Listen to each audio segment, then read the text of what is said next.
Do you want to be a fighter? RMC. Here comes Inoue. That destructive power does it again. Fighters Club. I'm the baddest motherfucker on the planet. Hey, je vous avais dit quoi? Charles Chevalier. I am the greatest. Salut à toutes, salut à tous, soyez les bienvenus, c'est le RMC Fighter Club numéro 352. Aujourd'hui on monte sur le ring pour parler boxe anglaise avec cette question. Tony Yoka va-t-il affronter Anthony Joshua? Depuis quelques semaines, la rumeur grandit et certaines annonces intervenues ces derniers jours nous rapprochent d'une officialisation. On vous donne toutes les nouvelles les plus fraîches dans cet épisode avec en prime quelques surprises. Je vous en dis pas plus pour le moment. Lui n'est plus une surprise parce que c'est le pilier du RMC Fighter Club. Salut Baba.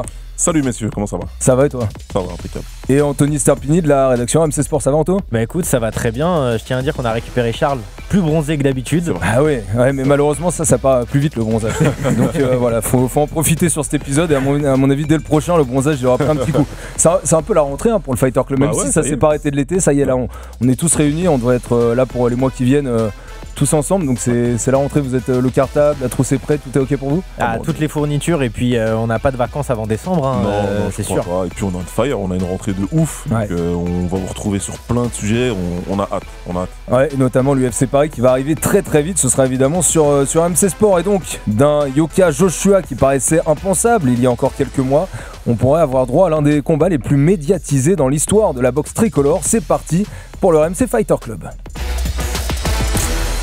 Et pour bien comprendre comment un tel affrontement est désormais possible et envisageable, les gars, il faut analyser les mouvements ces derniers mois dans les carrières de Yoka et de Joshua. Baba, du côté de Tony, il reste sur 3 victoires quand même, après 3 défaites qui ont été très médiatisées. Surtout, il n'est plus lié à Canal+, avec qui il avait un contrat avec plusieurs fights en jeu, ce qui lui a permis de signer avec Frank Warren, notamment, qui est un très très grand promoteur anglais. Ouais, là, il a signé avec un des promoteurs les plus importants du game aujourd'hui. Quelqu'un qui est évidemment très en phase avec ce qui se passe en Arabie Saoudite, parce qu'il a la plupart de ses boxeurs qui combattent là-bas maintenant sous Riyadh Season, donc il organise aussi en Angleterre.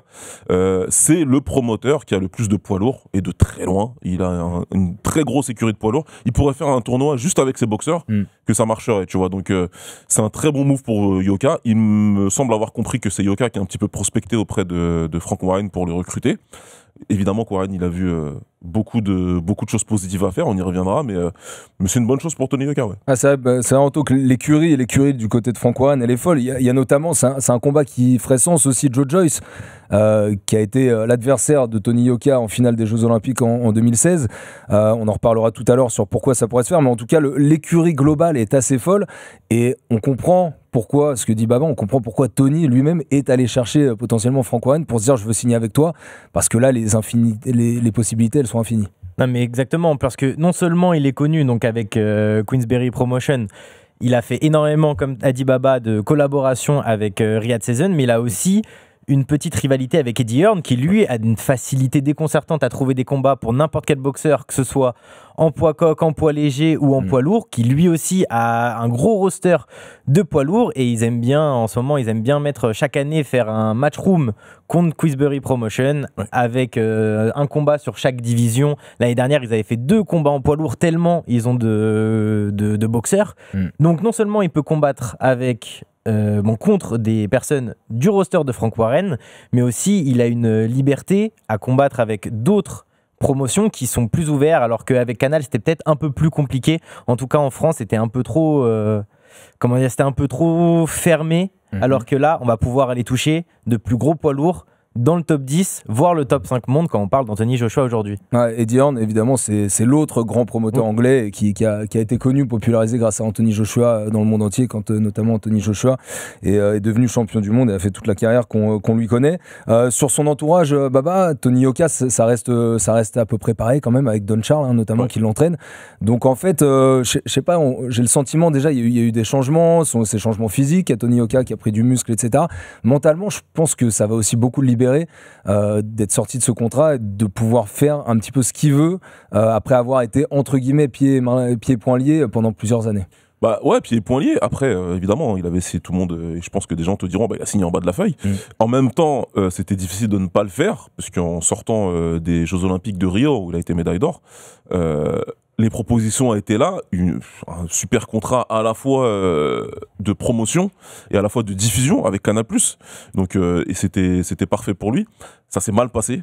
On va pas, c'est pas la peine de minimiser ce qui s'est passé. Ça s'est très mal passé sur ce parcours-là, sur cette conquête, comme ça avait été appelé. À tous les niveaux, sportifs. Voilà, et puis au niveau personnel aussi, c'est pas peut-être que la pression était trop forte. Il y a tout qui s'est mal passé. Si tu veux, au niveau sportif, ça se termine avec 3 défaites, ce contrat-là. Au niveau personnel, il a eu beaucoup de soucis. Donc voilà, il a dû passer par pas mal de choses. Et là, il est reparti sur des bons rails déjà au niveau personnel, parce qu'il a accueilli un autre enfant et ça se passe très bien pour lui, comme il l'a dit dans diverses interviews.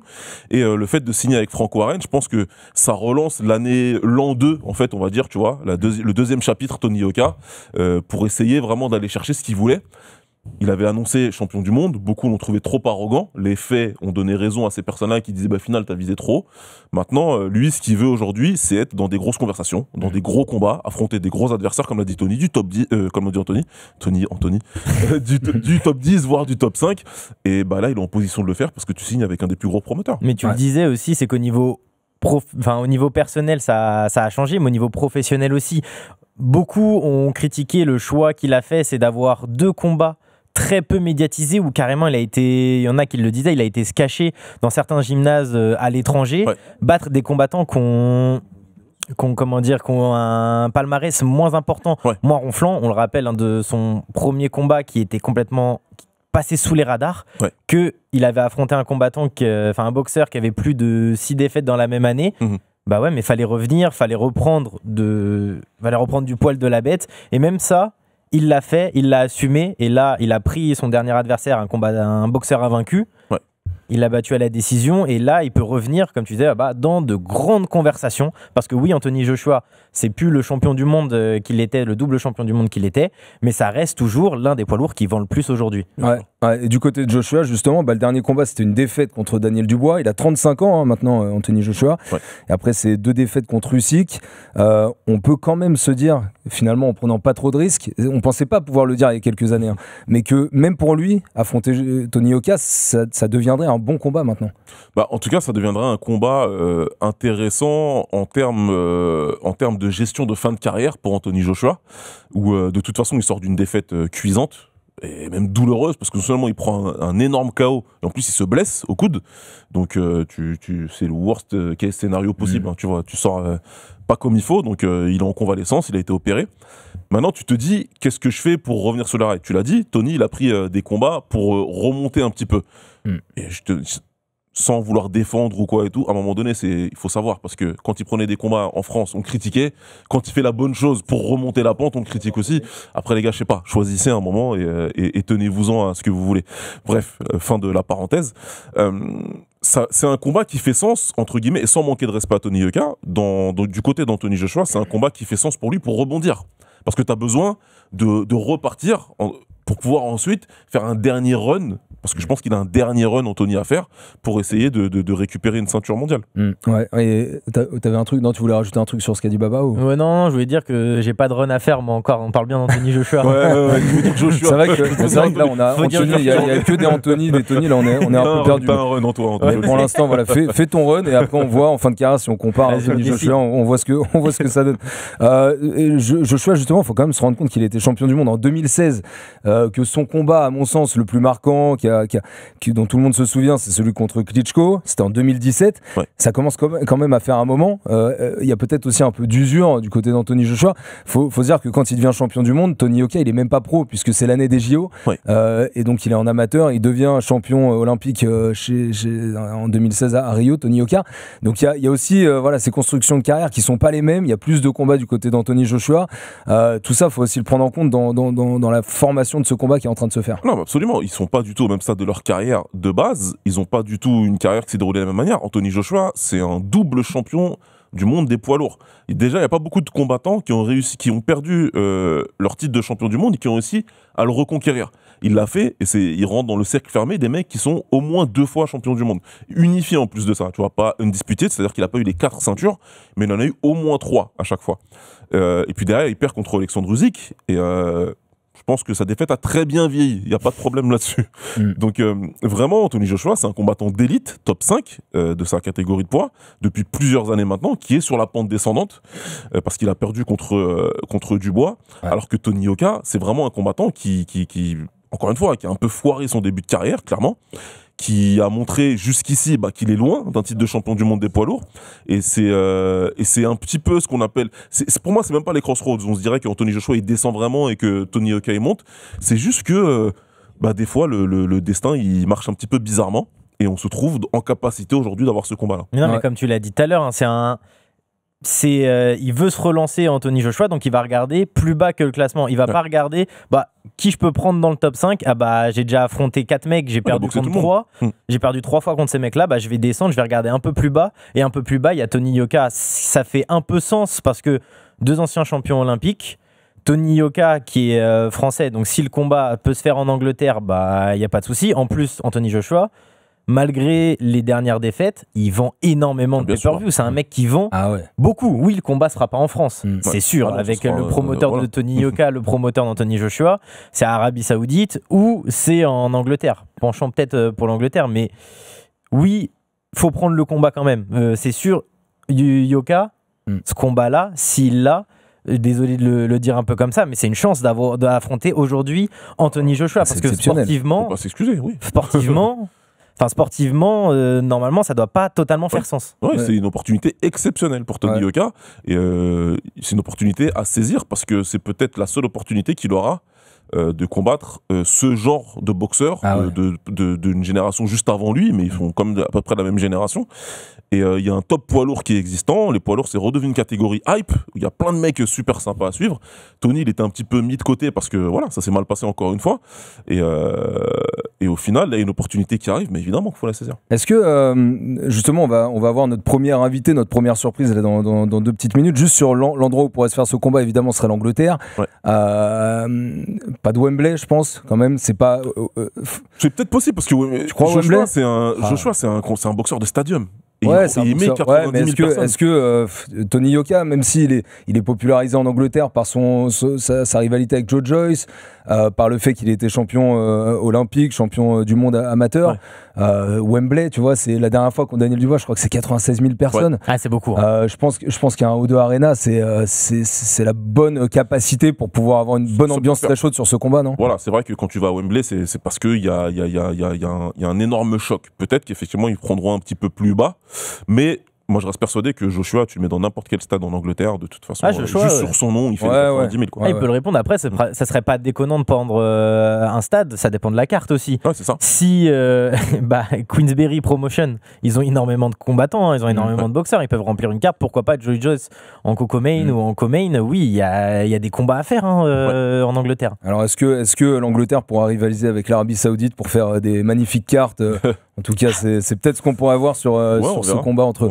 Mais en tout cas, Anthony Joshua, c'est main event. Enfin, tu dois le mettre en combat principal d'une carte. Main event, effectivement. Après, j'ajouterais qu'Eddie Hearn a parlé aussi d'une négociation en cours. Il a fait le voyage au Ghana. Il y a des personnes là-bas qui l'ont contacté pour organiser un événement de boxe autour de Joshua.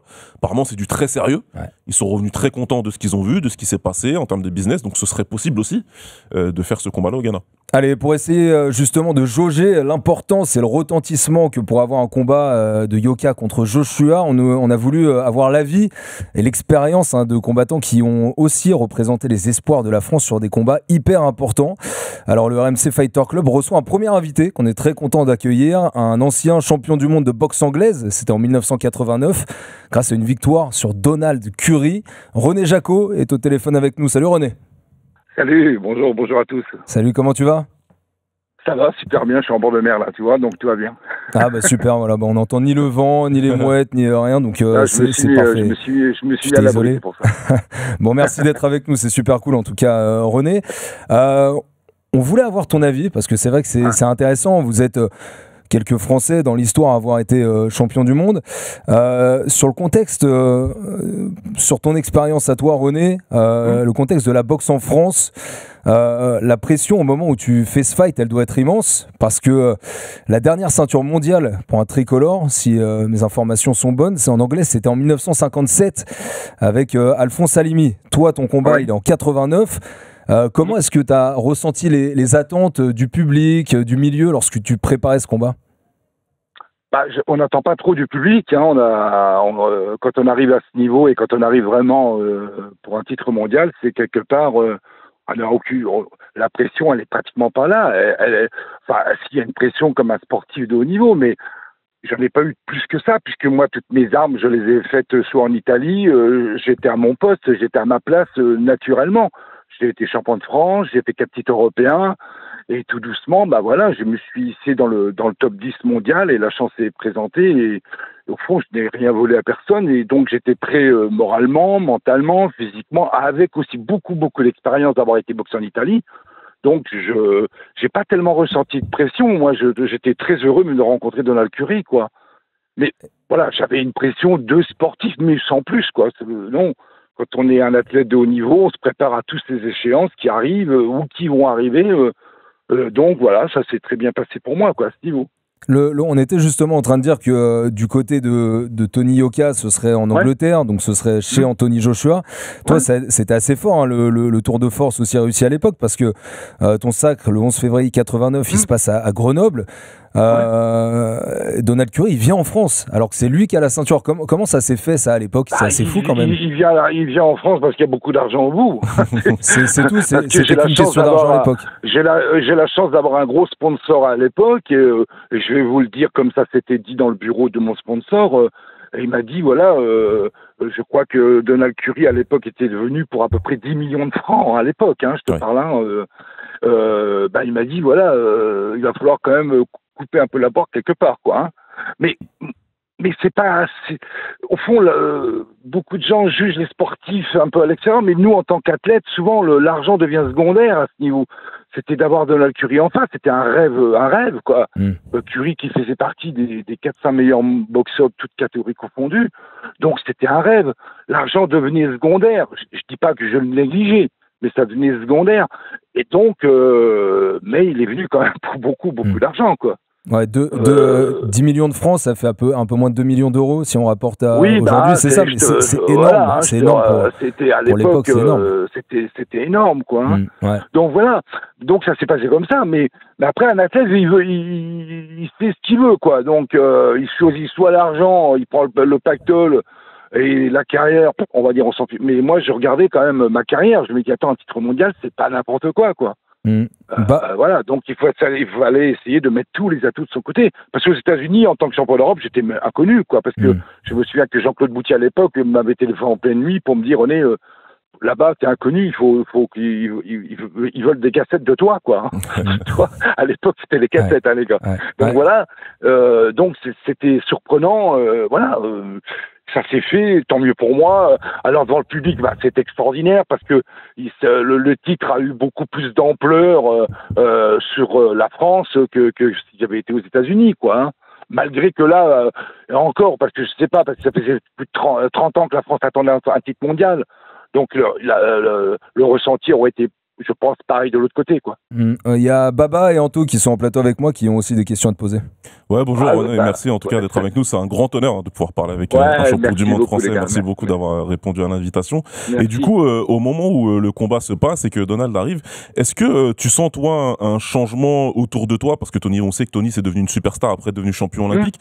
Est-ce que toi, tu as senti le changement en termes de sportif français, c'est-à-dire dans le paysage du sport à l'époque? Alors, après le titre ou avant le titre? Après le titre. Ah bah oui. Je peux dire que sincèrement, en tant que champion d'Europe, ce qui est quand même un titre suprême, quoi. Moi, je sais que si je serais passé, je suis passé à Paris, on va dire la semaine avant le combat, personne ne me reconnaissait. Et le lendemain, les champs étaient bloqués, quoi. Et je me souviens que j'avais fait des photos avec Jean-Michel Rouet de l'équipe qui avait dit, ça fait autant plaisir que Noah à Roland Garros, quoi. Ah ouais. Et les gens sortaient, mais moi, hein, j'ai même dit, je me souviens, tu les as payés ou façon de parler, quoi. Et oui, ça prend une ampleur. Le lendemain, tu fais toutes les télévisions françaises, les radios étrangères, enfin, tu fais tout. Et justement, René, c'était passé sur quelle chaîne ton combat à l'époque? Alors, c'était Canal. C'était Canal, ok. Parce que c'est vrai qu'il y avait aussi... maintenant, les combats peuvent être un peu dilués parmi toutes les propositions. Canal, moi, je le dis, hein, en toute honnêteté, hein, la chance qu'on a pu avoir, ces boxeurs des années 80-90, c'est que on a traversé une des plus belles, sinon ça sera restera peut-être la meilleure période de la boxe, parce que je prends l'exemple, on a eu Marvin Hagler, on a Richard Leonard, on a Roberto Durán, on a eu une panoplie de champions qui nous ont, grâce à eux, ont amené de l'argent en télévision, ont acheté des matchs, et nous on en a profité beaucoup derrière. Hein. Ça a été super. Hein. Donc voilà, oui, c'était génial. Mais la popularité, oui, je l'ai eu grâce à ces gens-là aussi, parce que si la boxe avait été, parce qu'aujourd'hui, c'est vrai, elle traverse elle est un peu dans le mou du ventre, quoi. Et je pense que personnellement, aujourd'hui, ça n'aurait pas la même répercussion, quoi. Et René, justement pour faire les deux versants de la montagne, hein, comme Tony, comme tu le sais, j'imagine, a été largement critiqué par rapport à sa carrière et à ses défaites en France. Quand tu perds contre John Mugabi, tu sens le changement ? Je tiens à dire que quand je regarde les critiques de Tony Yoka, il y a très peu de noms de boxeurs que je connais dedans. Hein. Je m'excuse. Ouais. Il y a beaucoup de gens qui la boxe, ils la regardent dans le canapé. Hein. Oui, non, mais voilà, voilà, j'ai rarement vu. Moi, je lis. J'ai rarement vu beaucoup de champions qui le critiquaient lui-même, quoi. Donc, qui pouvaient amener un avis, mais sans critique, quoi. Un avis, c'était pas forcément tuer quelqu'un, quoi. Ouais, c'est clair. Et du coup, par rapport à ce que tu as vécu après ce qui s'est passé contre John Mugabi, est-ce que tu as ressenti quelque chose de similaire ? Non, parce que au fond, je dis toujours, moi, au fond, j'ai réussi devant Curry le voyage que je devais faire dans la boxe. D'accord. Après, c'était du plus, quoi. Voilà. Et je me dis toujours, j'ai jamais eu de regret déçu dans ma carrière. Jamais. Le regret, c'était pour les gens qui font pas le nécessaire, je dis toujours. Moi, j'ai toujours fait le maximum. Quand on gagne ou on perd, ça veut dire que, voilà, il y a toujours, voilà. Moi, j'ai fait les matchs qu'il fallait. Et je dirais que durant John Mugabi, non, ça devait arriver. Voilà, malheureusement, ça est arrivé en France. Mais John Mugabi, sur le papier, c'était un gros frappeur, mais c'était pas techniquement le plus dur à boxer. C'est ça que les gens comprennent pas. Alors, ils le voient. Alors, moi aussi, j'en ai entendu des critiques après mon combat devant John Mugabi, autant que Tony Yoka, sinon, qui faisait encore plus mal, qu'il s'était couché, qu'il a eu peur. J'en ai eu plein comme ça. Mais justement, c'est là la force de... Et quand je boxe Terry Norris derrière, parce que si les gens s'en rappellent pas, mais quand je boxe Terry Norris, la seule fois que je l'ai touché Terry Norris, c'est avant le combat, quand l'arbitre me dit good luck.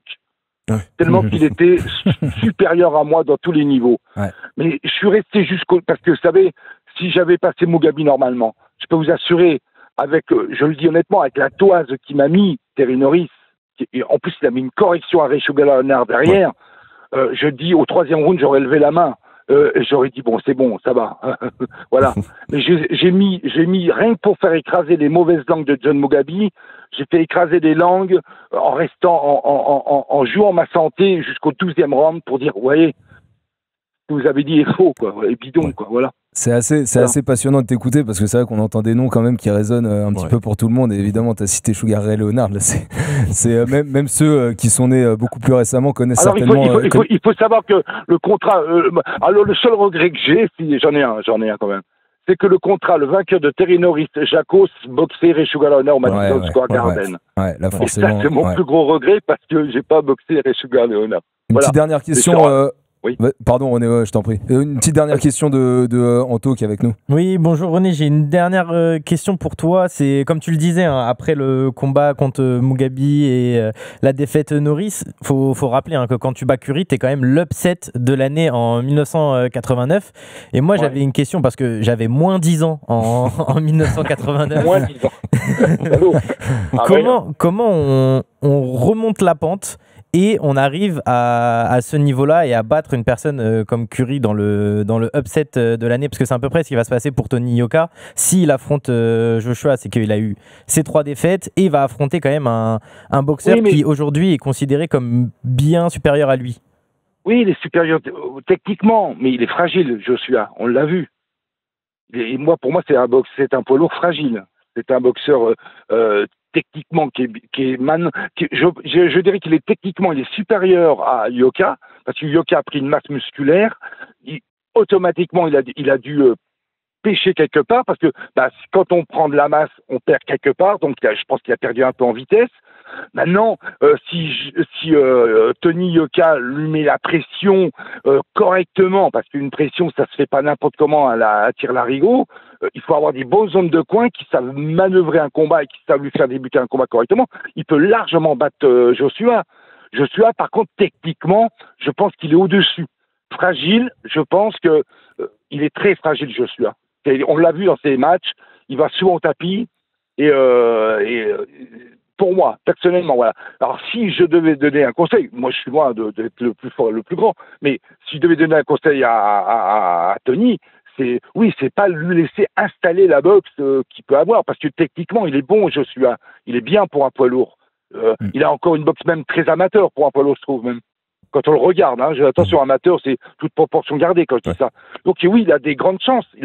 Maintenant, oui, les 3 défaites, oui, bon, c'est bon. Je veux dire, maintenant, vous savez, quand on boxe un garçon, si on doit boxer demain un garçon comme Joshua, les 3 défaites sont vite oubliées, je vous le dis tout de suite. Ouais, très intéressant, en tout cas. Oui, ils sont vite oubliés. Là, c'est sûr. C'est pas une chance, parce qu'on n'a jamais de chance en boxe. On arrive là où on le mérite, et c'est comme ça. Parce que j'entends les gens dire, ouais, il est chanceux. Non. Non, c'est le travail qui a tout. J'espère qu'une chose, c'est que il est redescendu sur terre, il a repris conscience de ses erreurs. C'est ça le plus dur. C'est de dire je me suis entouré d'un nouveau coach, d'un nouveau clan. J'ai fait pas mal de conneries, ça aussi il faut savoir le reconnaître. Et puis voilà, réattaquer Joshua comme un match, je dirais, parce qu'il n'y a rien en jeu. C'est un match de prestige. Voilà, prestige, mais qui peut quand même, qui pourra permettre de faire pencher les carrières, en tout cas prolonger les carrières de l'un et de l'autre vers certains tournants qui peuvent être. Tony Yoka, c'est l'occasion pour lui, et c'est là que je pense qu'il doit avoir toute la motivation là-dessus, de dire moi si je passe Joshua, je reviens vite dans le grand jeu, quoi. Exactement, c'est ça. Bon, en tout cas, merci René, c'était vraiment un plaisir et un honneur de t'avoir avec nous. Et effectivement, on verra si tout ça se confirme, mais ton analyse est très pointue et très éclairée. Donc, on te remercie d'avoir été avec nous. T'es où en vacances, René ? Je suis à Carnon, là.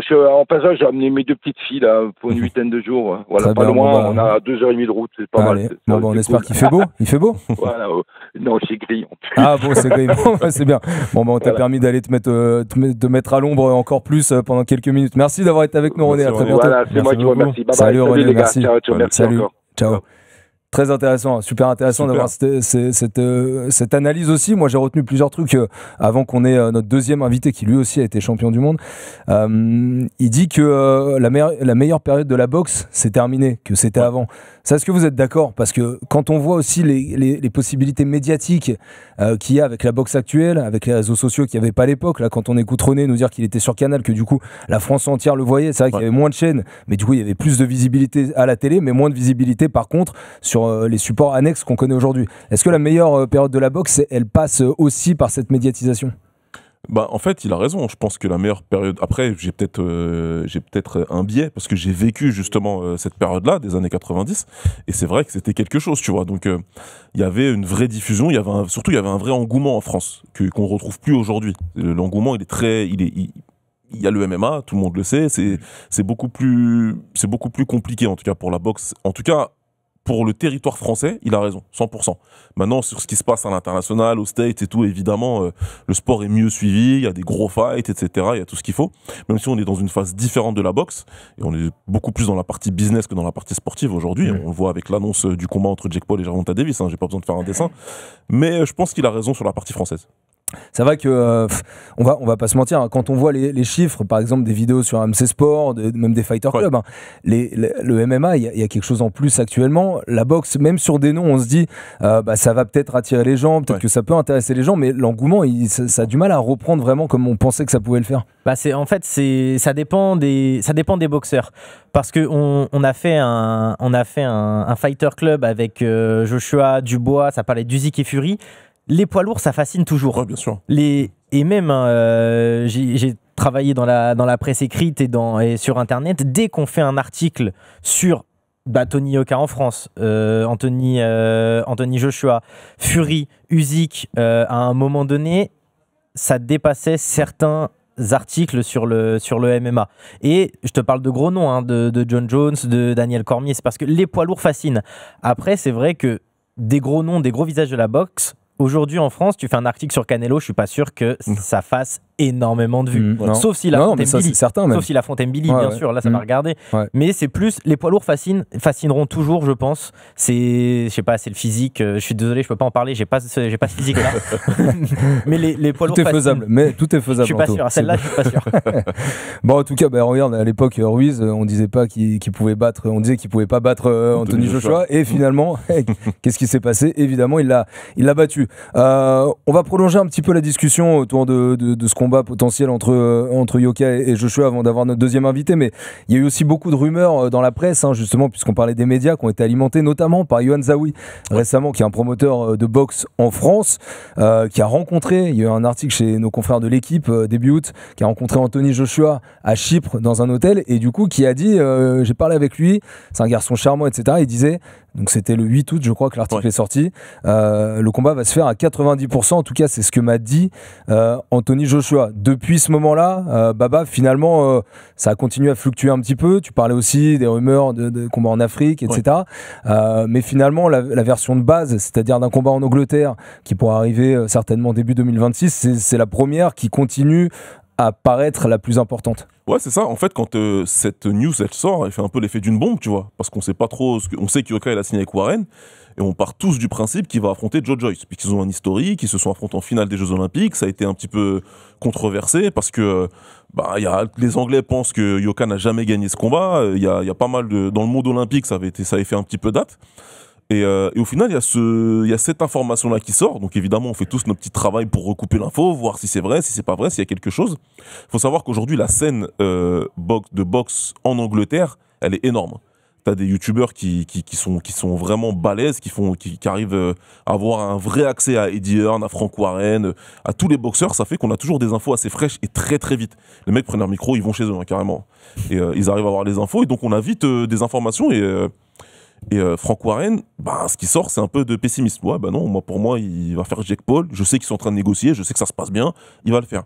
Et Eddie même chose. Non, moi, je sais pas pourquoi vous me parlez de Yoka. Je suis en train de parler avec Jake Paul, avec Nakisa Bidarian, qui est le manager de Jake Paul. Ça se passe super bien. Pourquoi vous me parlez de ce combat-là? Il dit même, écoute, si jamais ça se fait pas avec Jake Paul, allez, il rentrerait peut-être dans une liste de 10 noms où il y aurait peut-être le combat. Donc là, on se dit, bon, je sais pas... on passe d'un truc très serré à finalement une sorte de groupe entier où tout le monde pourrait être le candidat, quoi. Ouais, mais c'est le rôle du promoteur. S'il dit, c'est sûr, ça sera Yoka à 100%, comment il va faire pour négocier le combat? Un peu. Voilà. Il dit, je veux Jake Paul. Parce que oui, c'est bien ou c'est pas bien. Jake Paul vend. Dommage à l'international, faut l'avouer, au niveau sportif, mais il vend. Preuve, il va prendre Gervonta Davis dans un combat d'exhibition. On en pense ce qu'on pense de ce combat-là, mais il va être regardé quoi qu'il arrive, son combat contre Mike Tyson aussi. Donc oui, l'enjeu, Jake Paul, on peut le comprendre au niveau business, comme tu disais, maintenant la boxe, c'est un business. Mais il peut pas dire je vais prendre Yoka 100%. Enfin, Eddie Hearn ou Warren peut pas dire non, ce combat à 100%, il faut négocier. Si Warren, on lui dit Tony Yoka, c'est tant de millions, mais c'est 2 fois plus s'il prend Joe Joyce, il va faire Joe Joyce, c'est bien aussi, hein, c'est pas mal, je l'ai chez moi. Il joue un peu comme ça quand il dit une liste de 10 noms, et Eddie Hearn, il est pas bête quand il fait ça. Il est comme ça, hein, c'est quelqu'un de très taquin, donc lui, il va jamais te révéler vraiment ce qui est en train de se passer. Pour Jake Paul, le fait de le mentionner et de rester vague sur Yoka, très clairement, c'était pour passer le message du côté de Nakisa Bidarian. On veut vraiment le combat. Et lui, en fait, il savait déjà qu'il était en concurrence avec le combat contre Gervonta Davis. Il le savait, donc il essayait un petit peu de se mettre en avant. Maintenant, ce qui se dit en coulisses, c'est que Joshua, de toute façon, ne pouvait pas revenir avant le début de 2026, et c'est ce qu'il vise en termes de date de retour, et qu'apparemment, le combat avec Gervonta Davis, ça faisait déjà 1 an qu'ils avaient un accord, et que de toute façon, ils allaient le faire. Maintenant, chacun en pensera ce qu'il veut. On va pas faire un épisode du Fighter Club pour dire ce qu'on pense de ça. Je dirais simplement que c'est l'état de la boxe aujourd'hui. Il faut rester froid dans l'analyse de ce qui se passe, et aujourd'hui, c'est ce qui fait vendre. Moi, il y a plein de gens qui m'ont dit c'est un scandale. Pourquoi vous faites un épisode pour dire que c'est un scandale le combat entre Mike Tyson et Jake Paul? Personnellement, je ne l'ai pas regardé, mais beaucoup de gens qui m'ont dit ça l'ont regardé. Après, c'est ça. Et ça dans le monde entier, en fait. Tu vois ce que je veux dire? Ça dans le monde entier, mais ça passe à autre chose. Et d'ailleurs, quand Anthony Joshua avait fait le combat contre Francis Ngannou, vous en avez pensé quoi à ce moment-là? Parce qu'on dit Jake Paul, etc. C'est vrai que c'est souvent critiqué, les combattants MMA qui arrivent, et dès le début de carrière, alors il avait déjà connu des combats contre Tyson Fury, mais vous en avez pensé quoi de ce combat-là? En fait, si tu veux, Ngannou, quand il décide d'aller faire de la boxe, c'est un combattant, Ngannou. Il a une carrière en MMA. Certes, c'est pas la boxe, c'est un sport différent, et on a vu le résultat contre Joshua. Maintenant, c'est un combattant qui a l'habitude de combattre, et en plus avec des petits gants et tout ce qui va avec. Donc, et surtout, le combat contre Joshua, il est légitimé par le fait qu'il vient de prendre Tyson Fury et qu'il a été au bout du combat et qu'il l'a envoyé au tapis. Et Tyson Fury est à ce moment-là considéré comme le meilleur combattant poids lourd. C'est juste que ma prophétie musique s'est réalisée juste derrière. J'arrêterai jamais de flex dessus, sachez-le. Jamais. et du coup, non, moi j'avais pas de problème, surtout qu'à ce moment-là, Anthony Joshua, il n'y a pas un combat de ouf qu'il doit faire en fait, si tu veux. Ça ralentit pas le monde des poids lourds de la boxe. Écoute, et puis je t'affronte avec Ngannou. Moi, j'étais content qu'il fasse ça, qu'il prenne le sac d'oseille. Donc, faut parler de façon très crue. Donc, j'avais aucun problème avec ce combat-là. Je sais pas pour toi, Anthony, moi, j'avais pas de problème. Non, j'ai pas de problème avec ce combat-là non plus, parce qu'il a affronté Tyson Fury avant. Mais s'il affronte pas Tyson Fury et le combat qu'il a directement Joshua, là, on pourrait se poser là, c'est un peu plus. On peut se poser la question. On s'est posé la question. Il a pris direct Tyson Fury et on s'est dit, ah ouais. À direct comme ça, Tyson Fury, non, c'est fort. On a compris Conor Floyd Mayweather, on a vu qu'il y avait une différence. Là, c'est des poids lourds, c'est plus pareil, ça frappe plus fort. Il nous a fait mentir sur Fury. Par contre, Joshua nous a pas fait mentir, mais je trouve que Ngannou a été plus épargné que McGregor à l'époque, hein, parce qu'il y avait plus de critiques, je trouve, dans l'approche du combat, dans le résultat du combat, dans la manière. Tout le monde dit, au final, aujourd'hui, légitimement, hein, Floyd, il a fait durer, il y avait tellement d'argent en jeu, etc. Mais je trouve qu'on a été moins dur avec Ngannou. C'est peut-être parce que Ngannou, depuis toujours, il a dit que son rêve c'était la boxe anglaise. Normal, c'est une combinaison des deux. Déjà, Francis, vas-y, il faut se lever tôt pour pas l'aimer. Il y a que Dana White qui l'aime pas. On sait tous pourquoi.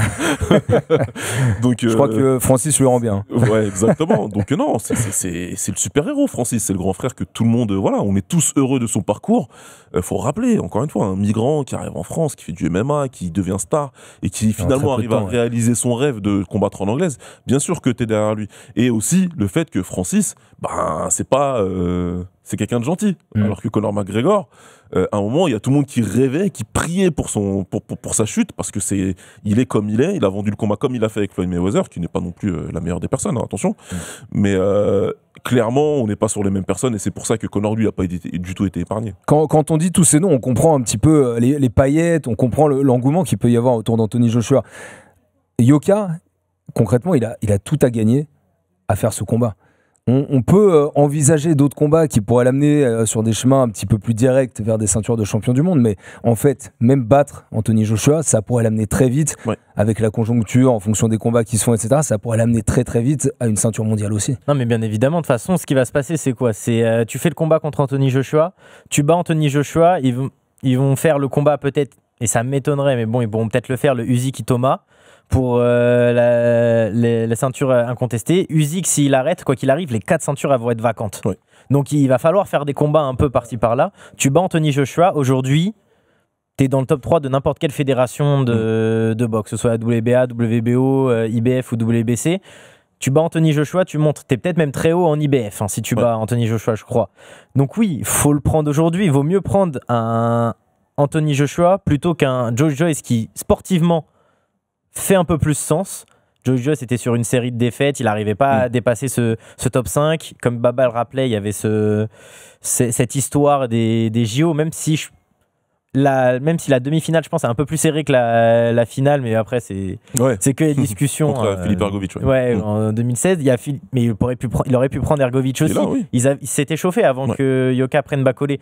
Il y avait plein de combats qui faisaient plus sens sportivement, mais là, et financièrement, et sur la lancée que ça va lui donner, mais il faut prendre Joshua tous les jours, il l'a dit aussi René. Bien sûr, c'est du prize fighting, comme je le répète à longueur de Fighter Club.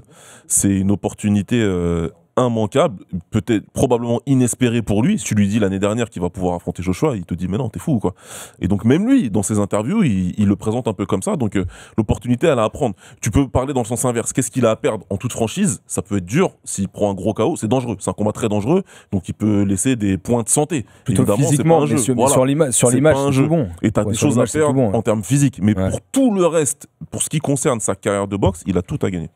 Allez, on a un deuxième invité, ça, qui est disponible avec nous dans le RMC Fighter Club. Lui aussi, il a marqué l'histoire de la boxe en France en devenant 2 fois champion du monde. C'est à une autre époque que René Jacot qu'on a eu tout à l'heure, puisque c'était la première fois 10 ans après René en 1999 et la deuxième fois en 2001. Julien Lorcy est avec nous. Salut Bobo. Salut, vous allez bien? Ça va et toi? Salut Julien. Jusqu'ici, tout va bien. Très content de t'avoir. Tu te réveilles ou comment ça se passe? Non, pas du tout. En fait, j'ai des enfants à m'occuper. Ah, donc, bah, c'est normal. Je les ai couchés et maintenant, je peux vous répondre. Bon, bah merci d'être avec nous. En tout cas, Julien, ça fait plaisir de t'avoir. Ça fait un petit moment qu'on s'est pas eu directement. On va juste parler déjà de ton expérience, comme on l'a fait avec René tout à l'heure. Ton premier championnat du monde, Bobo, il se déroule à Bercy. Et c'est un fait assez rare, hein, puisque c'est un duel franco-français contre Jean-Baptiste Mendy. Toi, en fin de carrière, tu as eu 60 combats pro. Comment est-ce que tu l'as ressenti, celui-là? Est-ce que c'était assez unique dans ta carrière d'affronter un Français en France pour une ceinture de champion du monde? Disons que oui, c'est exceptionnel. Mais je veux dire, ce qui m'a rendu le champion que je suis, c'est le combat que j'ai fait au Japon. Parce que faut battre un Français, c'est une chose. Battre un Français, c'est bien. Mais le combat, est-ce que vous savez comment que le combat a été conclu? Celui au Japon ou celui en France? Non, celui en France. Bah raconte-nous. Alors, je vous raconte l'histoire. C'est le patron du Rios de Las Vegas qui me l'a dit. Et en fait, il est très ami avec les frères Caes. Et puis, je boxe le 27, je crois que c'est le 27 janvier. Et je rencontre un boxeur qui s'appelle Moïse Rodriguez. Et Moïse Rodriguez, c'est un Mexicain, mais qui est pas terrible. C'est un mec qui a plus de victoires que de défaites. Voilà. Je gagne, point. Mais et ce soir-là, dans la même soirée, Jean-Baptiste Mendy rencontre Sicurella. Et donc, il bat Sicurella, un Argentin, il bat ça la main et tout. Et dans la discussion, M. Fitoussi, il dit, Lorcy, il n'a pas fait un grand match et tout. Il dit, le jour où Lorcy, il sera prêt, il va prendre Mendy, il va lui casser la tête. Et là, ils ont parié, Michel et Louis Garriès ont parié avec Fitoussi, 150 000 €. Et ils ont fait le combat. Ah d'accord, ok. Ah ouais, donc ça c'est des coulisses, ça sent vraiment les années 90, les années 2000, c'est incroyable comme anecdote.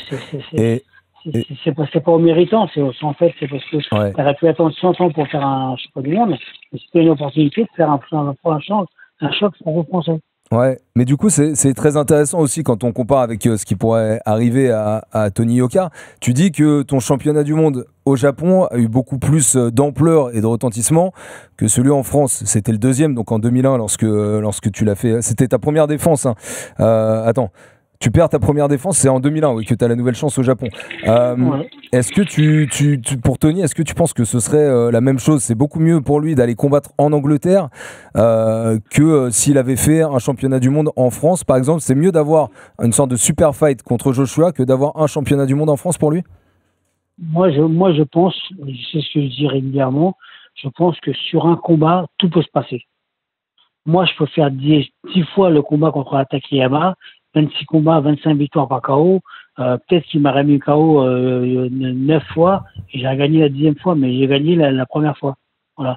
Donc ça, c'est à partir du moment où on peut mettre des suppositions de ce que tu veux. Tout le monde n'est pas forcément avec Tony Yoka.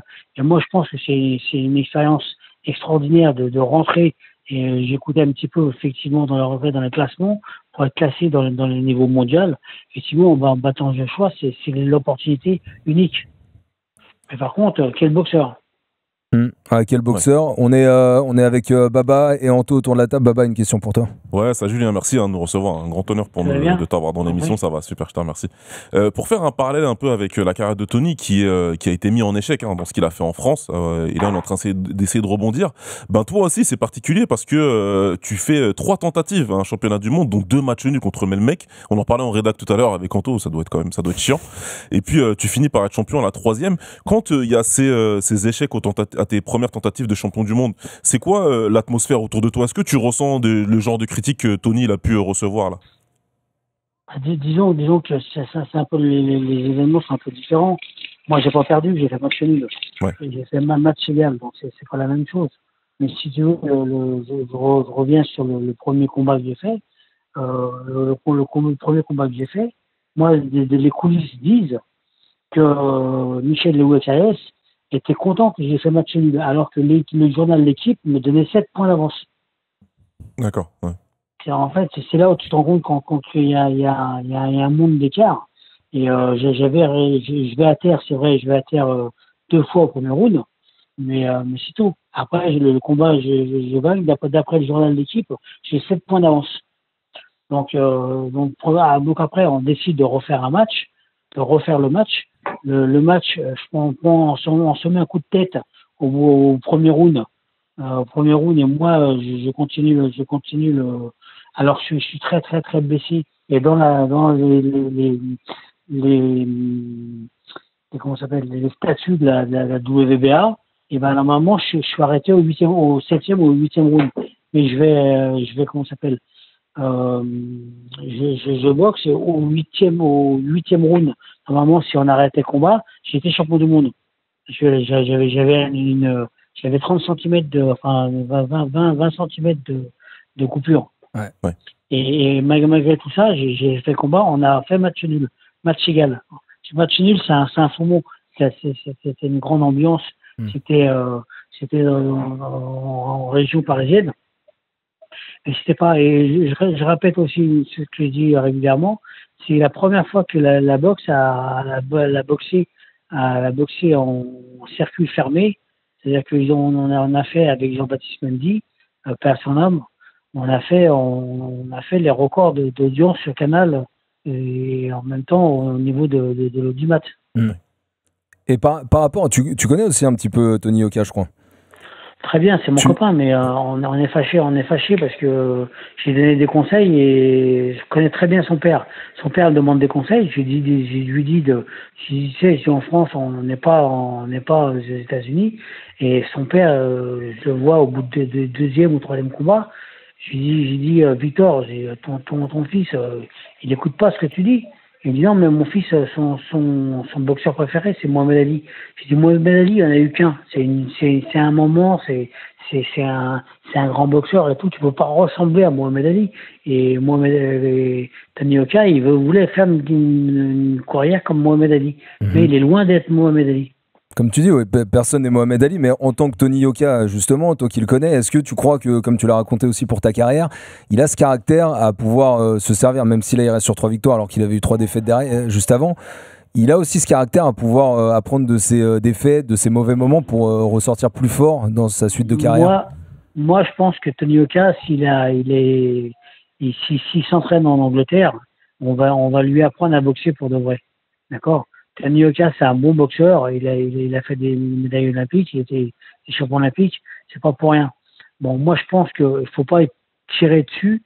Et je le dis et je redis que sur un combat, tu peux devenir champion du monde. Et c'est pour ça que McGregor, il a rencontré Mayweather. Sur un combat, tout peut se passer. Sur un combat. Pas sur, moi, j'ai fait Castillo. On a fait 2 fois Castillo. C'était héroïque. C'est 2 combats de fou.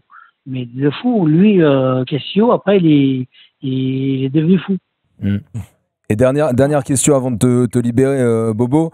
On en débattait là juste avant. Est-ce que tu penses que c'est le meilleur combat à faire aujourd'hui pour Tony Yoka d'aller prendre Anthony Joshua, ou alors est-ce qu'il devrait prendre quelqu'un de moins connu mais mieux placé sportivement? Moi, je pense que dans un premier temps, Tony Yoka, ça fait longtemps qu'il n'a pas combattu. Je pense qu'il aurait dû faire un petit combat, encore un deuxième petit combat que le premier qu'il a fait sur Canal, et un deuxième combat pour se remettre en confiance. Mais d'un autre côté, moi, c'est l'opportunité pour lui de rencontrer Joshua. Ok, Bobo.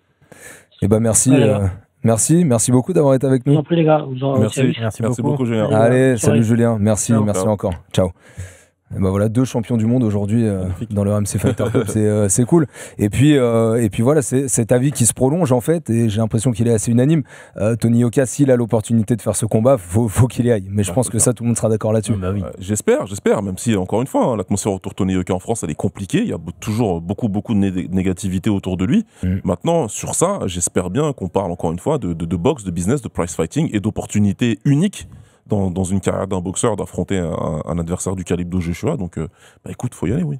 On disait tout à l'heure, on terminera un petit peu là-dessus sur aussi ce que pourrait être la suite. Si ce combat se fait et s'organise bien, il y a Joe Joyce qui est derrière. C'était une option aussi envisagée tout de suite lorsqu'on a su que Tony Yoka passait du côté de Frank Warren pour la promotion. Forcément, organiser un combat aussi entre ces deux garçons qui ont un passif olympique en 2016, finale des Jeux Olympiques, ça aurait été hyper intéressant, mais du coup on peut tout envisager maintenant pour Tony. Ça pourra aussi être un deuxième combat derrière, et d'ailleurs même que ce soit défaite ou victoire face à Anthony Joshua, puisque je crois que Joe Joyce il est sur une victoire sur ses 5 derniers combats, c'est ça, donc c'est un peu compliqué, donc en fait quelle que soit l'issue du fight, il y a cette deuxième lame qui pourrait être assez positive aussi pour Tony. Après tout dépend du combat qu'il fait contre Joshua. S'il va à la décision, oui, là il peut prendre n'importe qui dans le top entre 10 et 20 des poids lourds. Warren, il en a à foison. S'il veut même, Warren, s'il a envie d'être méchant, il peut lui proposer un prospect qui monte. Il n'y a pas de souci. On peut même faire des revanches si jamais Bacolé il est dispo. Il est aussi sur une défaite aussi. Il y a plein de possibilités. Tout dépend maintenant du combat contre Joshua s'il se fait. Mais quoi qu'il arrive, avoir signé avec Warren, c'était une super idée de la part de l'équipe Yoka. C'est ce qu'il fallait faire à ce moment-là. L'affrontement technique aussi rapidement entre Joshua et Tony Yoka, vous le voyez comment? On a beaucoup parlé, d'ailleurs c'est vrai qu'avant son dernier combat c'était le sujet principal aussi dans les reportages. Tony Yoka a pris de la masse, c'est devenu un athlète plus adapté à la catégorie des poids lourds. Est-ce que ça peut l'aider aussi dans son combat contre Joshua d'avoir changé un petit peu sa morphologie? Ça dépend. Déjà, il faut valider le fait que ça fonctionne. Il a eu un combat contre le Russe qui s'est bien passé, Arslan Yaliev. En tout cas, il gagne le combat, même si, encore une fois, ça fait beaucoup de controverses et beaucoup de gens en France pensent qu'il n'a pas gagné ce combat. Moi, personnellement, en tout cas, je l'avais scoré pour lui. Maintenant, cette histoire de prise de masse, encore une fois, il faut valider avec un autre combat, il faut voir. Tony, il avait des qualités, en tout cas, en termes de mobilité, de vitesse, que d'autres poids lourds n'avaient pas. Moi, je trouvais que c'était ce qui est intéressant dans son style. C'est pour ça que moi, la prise de masse, je demande à voir si c'est quelque chose qui était le bon choix à faire face à Anthony Joshua, qui est très fort physiquement, qui est grand. Parce que Tony Yoka, il a l'habitude d'être grand, mais Joshua, peut-être que ça se voit pas comme ça, mais c'est 1m98, il est extrêmement grand. Je sais plus combien Tony mesure, mais ça doit être sensiblement la même chose. Je pense, et puis, Joshua, il a un excellent bras avant, on le sait. C'est un combattant intelligent quand il a envie, parce qu'il a pas du tout été intelligent contre Daniel Dubois, pas du tout. Mais c'est quelqu'un qui peut faire un combat discipliné. Et c'est quelqu'un évidemment qui frappe extrêmement fort avec son bras arrière.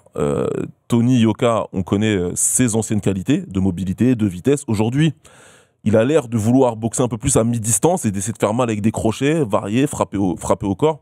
Est-ce que rester dans la mi-distance contre Joshua, c'est une bonne idée? Je suis pas sûr que ce soit...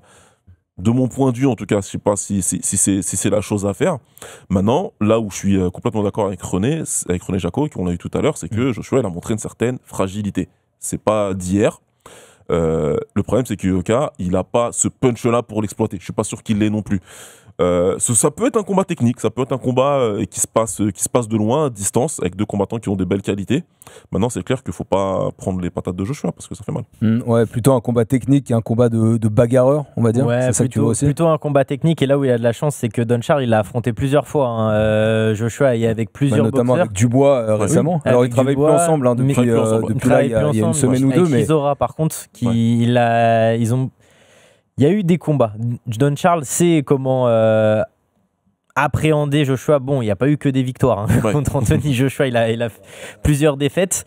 Mais c'est ce que je voulais rajouter. Mais Baba l'a clairement dit quand il a parlé. C'est le punch, en fait. C'est que on disait la même chose de Joshua contre Dubois. Techniquement, il est meilleur. Il est au-dessus. Mais il le met KO dans le cinquième parce qu'il a cette puissance-là. Tony Yoka, on ne l'a pas vu dans tous ses combats aujourd'hui s'il avait cette puissance-là. Après, Baba, elle l'a dit dans un Fighter Club, le jour où le menton il répond plus, il répond plus. C'est clair. C'est clair. C'est là où quand ça part, ça part. Joshua, clairement, évidemment qu'il a toutes les armes pour remettre KO Tony Yoka, et que si le combat se signe, je pense que la planète entière aura Anthony Joshua vainqueur de ce combat. Il sera largement favori. Écoute, il arrivera vraiment avec le statut de mec qui n'a rien à perdre. Tony. Et en boxe, ça peut créer des surprises légendaires. Surtout. Mais surtout qu'on est habitué, les upset of the year pour les Français. On a eu René Jacot, on a eu Bruno Suras. On peut avoir un Tony Yoka l'année d'après. Voilà. Maintenant, si tu me dis, est-ce que le combat se passe demain, qu'est-ce qui se passe demain, la vérité, c'est que oui. Je pense que Joshua, je peux pas te dire que je pense pas que Joshua gagnerait. Il faut qu'il y ait la surprise. Et puis c'est ce qu'on disait tout à l'heure, mais niveau expérience aussi, quand même remplir une salle énorme en Angleterre, ça, il a une expérience qui est tellement folle, Anthony Joshua, de ça, qui d'ailleurs lui a plutôt porté chance, lui a plutôt réussi lorsqu'il y était. Que le contraire, normalement il y a aussi cette appréhension-là qui est les salles que Tony Yoka a faites en France, Bercy, le Dôme de Paris, c'est des salles énormes pour la France, mais c'est vrai que c'est pas la même atmosphère, et encore une fois on le redit, presque 100 000 personnes à Wembley, quand c'est plein à craquer. Faut se souvenir des entrées aussi de Anthony Joshua quand il arrive à Wembley. On se souvient aussi de celle de Tyson Fury de temps en temps, mais c'est juste, ça donne le frisson, quoi. Joshua, quand il fait le combat contre Vladimir Klitschko, je vous invite à regarder les entrées des boxeurs sur YouTube, elles y sont. Je suis sûr que vous allez avoir des frissons devant YouTube, parce que c'est une dinguerie. T'as plus de frissons devant ça ou devant les entrées du Pride? Honnêtement, franchement, je crois que celle-ci, celle-ci, ouais. C'est là où je me suis dit, putain, en fait, j'avais pas compris la force du combat, j'aurais dû y aller, quoi. Putain, merde. Parce que là, tu vois ça, tu dis, ouais, c'est un truc de fou. Donc, t'as raison de parler de ça, c'est très important, ça sera un gros facteur dans le combat. Sans compter que Joshua, lui, ça fait 10 ans qu'il affronte que l'élite, et uniquement l'élite, en dehors de Francis Ngannou, qui n'était pas un boxeur, qui était un très jeune boxeur professionnel à ce moment-là. Sinon, tous les combats de Joshua, c'est que des combattants d'élite. Ouais. Bon, je crois qu'on a tout dit, les gars, sur ce combat qui pourrait se faire. On garde le conditionnel pour l'instant entre Tony Yoka et Anthony Joshua. Et forcément, on essaie d'envisager ça aussi avec nos invités aujourd'hui, mais d'essayer de savoir quel impact pour avoir ce combat au niveau médiatique, au niveau sportif, pour la boxe en France et pour Tony Yoka. En tout cas, il y a beaucoup de questions qui restent en suspens et que j'espère on pourra à nouveau se poser dans le RMC Fighter Club pour reparler de ce combat. Merci Baba d'avoir été là. Merci à toi, Charles. Merci Anthony. Très belle rentrée, même si, on vous le redit, le RMC Fighter Club a été présent tout l'été pour vous briefer, vous débriefer les grands événements du mois de juillet et du mois d'août. L'UFC Paris arrive très vite avec de nouveaux épisodes, bien évidemment. Merci à toutes et à tous d'avoir été avec nous, et merci à ceux qui travaillent sur cette émission, avec Laurent Duplouy et avec Benjamin aujourd'hui à la réalisation. À très très vite dans le RMC Fighter Club. Ciao. RMC Fighters Club.